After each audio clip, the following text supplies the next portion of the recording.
बहुत दिन तलर कथा गोटे गाँव जड़े लोक तार जवान पुओ सह रहुथिला। ସେହି ଲୋକ ଜୀବନର କଠିନରୁ କଠିନ ପରିସ୍ଥିତିରେ ମଧ୍ୟ ଶାନ୍ତ ଏବଂ ସକାରାତ୍ମକ ରୁହେ ଏବଂ ସବୁବେଳେ ଏହା କୁହେ, ଯାହା ହେଉଛି ଭଲ ପାଇଁ ହେଉଛି, ଯାହା ହେବ ଭଲ ହେବ। ଭଗବାନଙ୍କ ଉପରେ ବିଶ୍ୱାସ ରଖ, ସବୁ ଠିକ୍ ହେବ। ତା ପାଖରେ ଗୋଟିଏ ଘୋଡ଼ାଟିଏ ଥିଲା ଯାହାକୁ ସିଏ ଭାରି ଆଦରରେ ବଢ଼ାଇଥିଲା। ଗୋଟିଏ ଦିନ ଘୋଡ଼ାଟି କୁଆଡ଼େ ଚାଲିଗଲା। ଲୋକଟି ଗାଁରେ ଏଣେ ତେଣେ ଖୋଜୁଥାଏ। ଗାଁ ଲୋକମାନେ କହିଲେ, ଓହ, ତୁମର ଏହା ଦୁର୍ଭାଗ୍ୟ, ଘୋଡ଼ାଟାକୁ ବୋଧ ହୁଏ କିଏ ଚୋରି କରି ନେଇଛି। ଲୋକଟି ଶାନ୍ତ ରହି ଉତ୍ତର ଦେଲା, ଠିକ୍ ଅଛି, ଘୋଡ଼ାଟି ଯୁଆଡ଼େ ବି ଯାଇଥିବ ନିଶ୍ଚୟ ଫେରିଆସିବ। ଯାହା ହୁଏ ସବୁ ଭଲ ପାଇଁ। ସତକୁ ସତ କିଛି ଦିନ ପରେ ଘୋଡ଼ାଟି ଫେରି ଆସିଲା। ଗାଁ ଲୋକ ପୁଣି କହିଲେ, ଏହା ତୁମର ସୌଭାଗ୍ୟ ଅଟେ, ଯାହା ହେଉ ତୁମକୁ ତୁମର ଘୋଡ଼ା ମିଳିଗଲା। ଲୋକଟି କହିଲା, ହଁ, ଯାହା ହୁଏ ସବୁ ଭଲ ପାଇଁ ହୁଏ। ଦିନେ ପୁଅ ଘୋଡ଼ା ସହ ଖେଳୁ ଖେଳୁ ତଳେ ପଡ଼ି ପୁଅର ଗୋଡ଼ ଭାଙ୍ଗିଗଲା।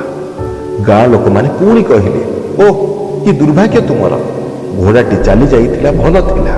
ଏହି ଘୋଡ଼ା ପାଇଁ ଆଜି ତୁମ ପୁଅର ଗୋଡ଼ ଭାଙ୍ଗିଗଲା।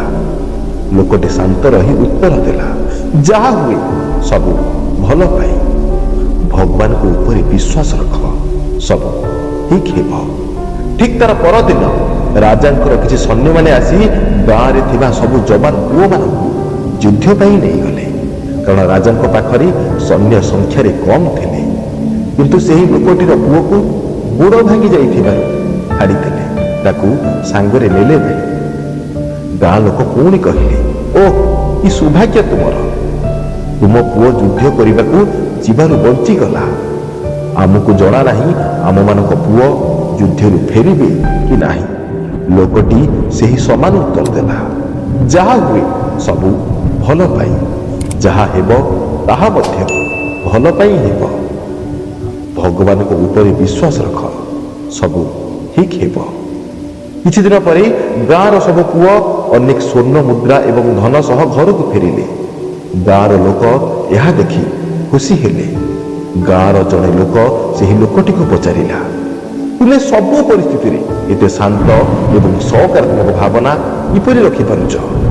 ଲୋକଟି ଯେଉଁ ଉତ୍ତର ଦେଲା ନା, ତାହା ଆପଣମାନେ ଧ୍ୟାନ ଦେଇ ଶୁଣିବା ଆବଶ୍ୟକ।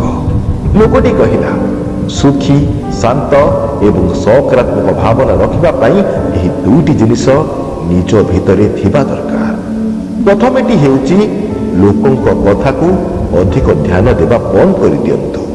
କାରଣ ଲୋକଙ୍କ କଥାକୁ ଧ୍ୟାନ ଦେବାର ଅର୍ଥ ନିଜ ଦୁଃଖ ଏବଂ ଖୁସିର ରିମୋଟ କଣ୍ଟ୍ରୋଲ ଅନ୍ୟ ହାତରେ ଦେବା।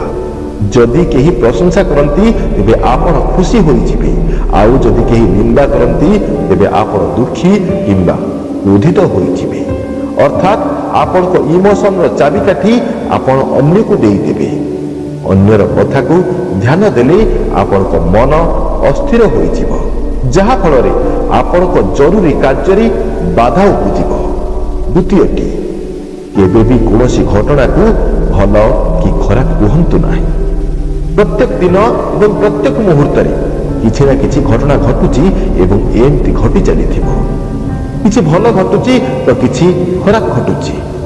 ଏମିତି କିଛି ଘଟଣା ଯାହା ତୁମ ପାଇଁ ଖରାପ ତ ସେହି ସମାନ ଘଟଣା ଆଉ କାହା ପାଇଁ ଭଲ ହୋଇଥାଏ। ଯେପରି ଛାତ କଣା, ତା ପାଇଁ ବର୍ଷା ଦିନ ଯନ୍ତ୍ରଣାଦାୟକ, କିନ୍ତୁ ଚାଷ କରୁଥିବା କୃଷକ ପାଇଁ ବର୍ଷା ଦିନ ଅମୃତ ସମୟ।